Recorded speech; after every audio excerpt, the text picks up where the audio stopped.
Hello, Math 30-1. We now begin our journey in transforming functions. As an overview, transformations are going to be things that we do to the basic functions that we've learned. So you can read and highlight what we have here, but in the previous section, we have talked about the basic functions. F at x could be equal to a linear, a squared, a cubic, a square root, a polynomial, an absolute value. We'll look later on at an exponential function, a log function, a sine function, a cosine function, and so on and so on. So there are many, many basic functions. What this unit's about is how do we transform these functions into their basic nature? How do we move them around left and right, up and down? How do we stretch them and reflect them? And how do we do a combination of these things? As we do these replacements to x and y, they're going to have an impact on the function. And this is the general transformation equation as related to any of these basic functions, right? So what does A do? What does B do? What does K do? What does H do? All right. A translation is a transformation, one of these transformations, in which a point on the figure is moved the same distance in the same direction, where every point moves that same direction. So what I'd like to do in this part one is to complete the investigation, pause and complete the investigation by completing the table of values and graphing the functions, the translated functions, then answering the questions. All right. One way it might be easier to do the table of values is if you consider, right, obviously y equals x squared should be pretty familiar, but if you consider as you make the table of values, and you don't want to use your graphing calculator yet, y minus 3x squared is the same thing as y equals x squared plus 3, and y plus 3 would be the same thing as y equals x squared minus 3. Complete the table of values suggested and then plot the points and see how each of those has been transformed from its basic function. Right? Pause. Now that you're back, as you completed your table of values, you should have seen that when you graphed, excuse me, when you graphed y minus 3 equals x squared, that you should have got this graph here. The graph actually moved up 3. If you write it this way, y equals x squared plus 3, you see it moved up 3. When you graph the other one, which was y equals x squared minus 3, or y plus 3 equals x squared, graph number 3, you got a parabola that was moved down 3.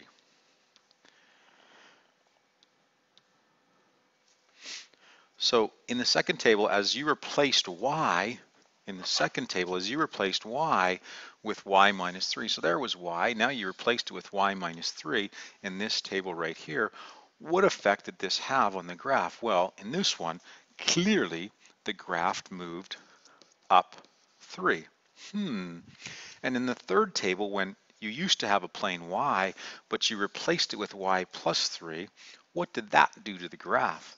Well, it moved the whole graph down 3. All the y values went down 3. That's the green graph. All right, I wonder if it would have the same effect on all the functions. So in part 2, you are asked to try the same thing with a absolute value function. So ponder the absolute value function and see what that does. And this time you can use your graphing calculator to see, right? So pause and go look and see what the graphs look like for each of those. As you look at the graphs for those, we can see that this one is your basic absolute value, just sitting right there. As you look at number 2, you can see that that moved up 2. And in number 3, you can see that when you graph that, you ended up going down 3. In the equation, y equals can be written if we put the 2 with the y, we really are replacing y from the original question. As you can see right here, you really are replacing y with y minus 2 equals absolute value x. And therefore, if you do that, it moves the graph up 2. In the third one, when you look at what's being replaced there, if you solve that y equals absolute value x minus 3 and you write it like this by putting the 3 over there, then really what you're doing is you're replacing y with y minus 3 when you compare it to your basic function. And remember, that's what this is about. How did you change the basic function when you compare it to this? Well, y became y plus 3. So if you have y plus 3 instead of y, what does it do? It moves the whole graph down 3. Using the results from 1 and 2, answer those questions. Pause. Now that you're back, what effect does the parameter k have when you look at it like this? And you have to remember, this is the tricky part. This k value can be, this k value, which is outside the function, it's going to be written in 2 places. So when they talk about k, it could be put over with the y, or it could be written as it is here. So it could be y minus k equals f at x. But either way, what effect does this parameter have? Well, clearly, it's a vertical translation. Things, when we had a k value, a number outside, it moved the thing up and down. When you see the parameter, and again, now they show it the other way, what does it have when you see the k over with the y? Well, clearly, it's still, ditto, ditto, a vertical translation up or down. Can we summarize this? Well, let's look and see. Comparing the results of f at x to y minus k f at x results in a vertical translation of k units, clearly. But if k, when it's written like this, is greater than 0, it moves up. And if k is less than 0, it moves down. And if you wonder, wait a second, why is that true? You have to remember that the way they're wording this question is y minus k. So if somebody says to you, well, what if k is 1? Well, when you put a 1 into this formula, you get y minus 1 equals f at x. If somebody said, hey, k is equal to 3, when you substitute that into this formula, you get y minus 3 is equal to f at x. So in other words, if you see y minus 3, that's going to move the graph down 3, okay? The reason that we use notation now, you might say, well, wouldn't it make more sense for you to write this as y equals f at x plus 3? So if you brought the 3 to the other side, it'd be a plus 3, and then it would move the graph. Up like we thought. We're going to talk more about that. What you see isn't always what you get, and the reason, as it says here, this little stop, most times they want you to write it in this y minus k form because it's supposed to emphasize that this is a transformation on y, that when you have a k value that's outside of f at x, that it's going to affect the y value. The concept of replacing y with y minus k is really important to this course, and that'll become clearer as you do the assignment, okay? Now, how do you recognize the difference between this shift and the next shift? Well, that'll become clear as we see more of the transformation. So in the next one, you are asked to do the same procedure, and I want you to pause and complete the table of values. And notice here, I just want to draw your attention how this is different than the previous one so that you can see it. You still have the basic y equals f at x, but now you have in function of f at x minus h. And now where is that h? It's inside the function. So remember what we had before. If we use y equals x squared as our basic function, when we had a y equals f at x plus k, shift, we would have something like y equals x squared plus 3. Notice that's not what we're going to have now when we have a y equals f at x minus 3 shift.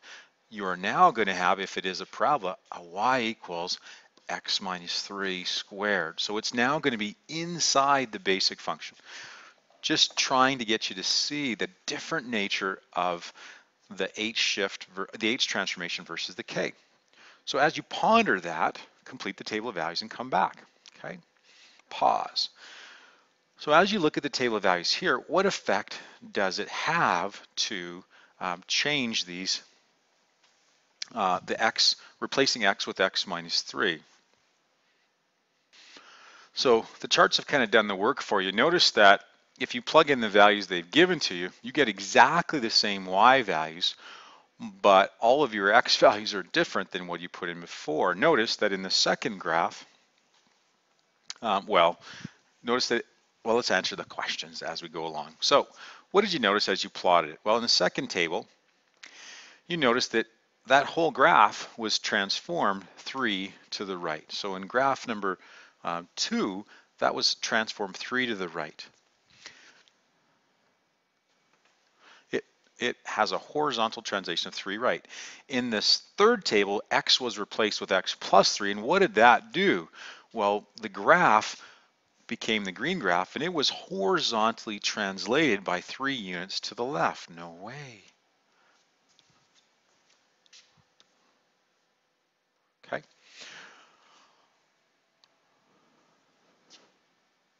Part 2, try it with these 3 graphs and see what kind of effects each of these have. This is obviously our basic square root function. This is a square root function where x was replaced by x minus 4, and clearly x was replaced with x plus 2. So now we're changing, or we're substituting values in for x. We're not changing y, we're substituting values of x in. All right, so have a look with your graphing calculator and pause and come back. Well, you notice that my graphs I had left above there. If you graph the first one, you get a nice little basic square root function, as you can see here.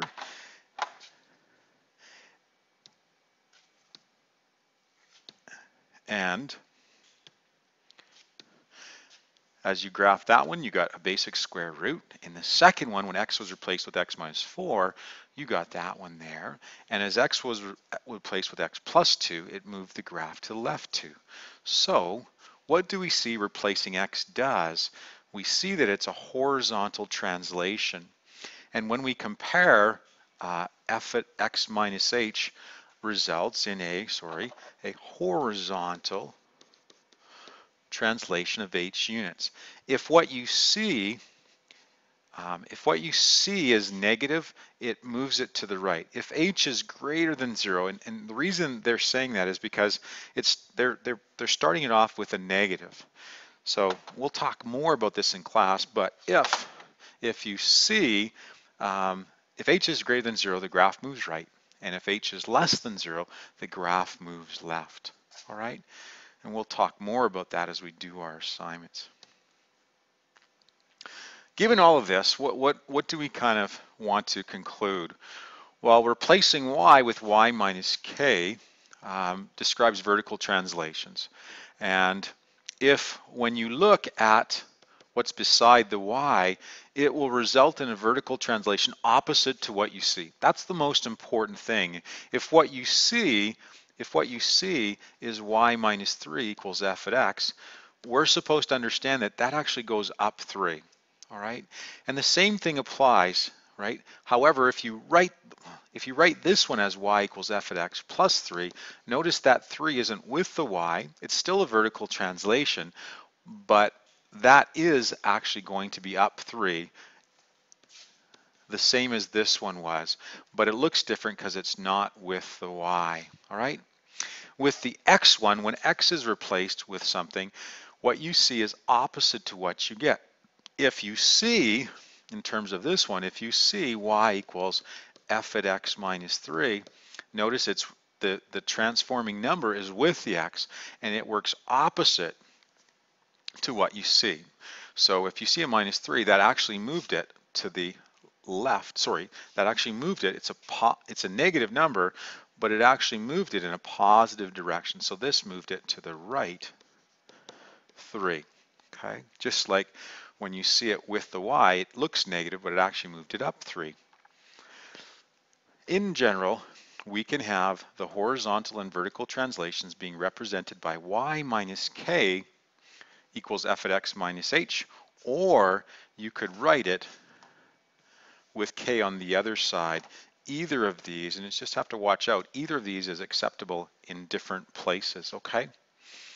So now we have to answer the questions below. What happens to the graph of the function if each of the following changes occurs? So now we start applying what we know. I want you to pause it and try to answer the questions and see where you're at. Okay, let's see if this is clear as mud or what's going on here. So in question number A, if we replace x with x plus 2, what happens? Well, we're working with x, so that's going to be horizontal, but it's going to go left 2. And if we replace y with y minus 8, it's opposite to what we see, so that would transform f at x up 8. In the next question, they're asking us a little bit more, so we have to be careful what we see.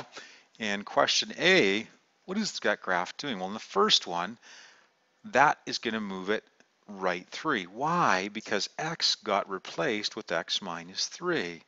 In the next graph, well, we didn't do anything to x, but we did replace y with y minus 4, because again, if you brought that over there, it would be y minus 4. So that really moves it up 4. Right? So it's tricky. You have to watch where the 4 is so that doesn't mess you up. In the third one, why is it up 1? Well, because we replaced y with y minus 1, and x got replaced with x plus 10, so clearly that moved it left 10 and up 1 according to our conclusions of transformations, right? In our next example, what does this do to the point 2 minus 3? So all we have is 1 point. We don't need our graphing calculator. It's not a whole function. This whole function is simply this 1 point. What do these transformations do to that 1 point? Well, in the first one, in question A, if you replaced y plus 8 with, if you replaced y with y plus 8, that would move it down 8. So your point 2 minus 3 would become 2 minus 11. And in the next example, if you replaced x with x minus 7 and y, remember this has got to go over here, and y with y minus 5, your new point would go 7 right and 5 up. As a result, we would have a point of 9, 2. And in the last example, what would we write if our function had a horizontal translation of 5 left? So we're going to go the other direction. If I want to go 5 left, I should replace x with x plus 5. So that means my new function would be y equals f at x plus 5. In the next function, if I want to go 3 up, I should replace y with y minus 3. So therefore, my new function should be y minus 3 equals f at x. Or y equals f at x plus 3. Either way would be fine. Okay. And lastly, if I want to go m units to the right and p units down, I should have a function that goes x should get replaced with x minus m, and y should get replaced with y plus p. Therefore, my new function should be y plus p is equal to f at x minus m, or y equals f at x minus m minus p. All right? Continue on.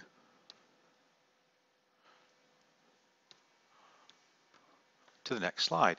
So in each of these, sketch the transformed graph of each of these functions that you've been given. So take the picture and transform it, right?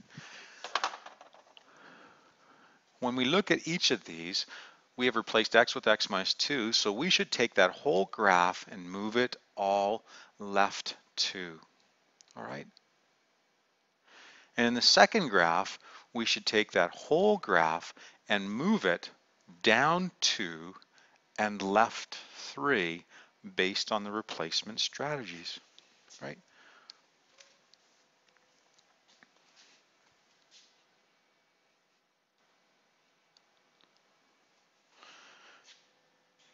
Now, in this last little part, this is really about notation, and I don't think I can do this justice by talking through it. I'm going to let you read through these notes, make as much piece of it as you can, and if you are confused by it, that's okay, because this is a great thing for us to discuss during class.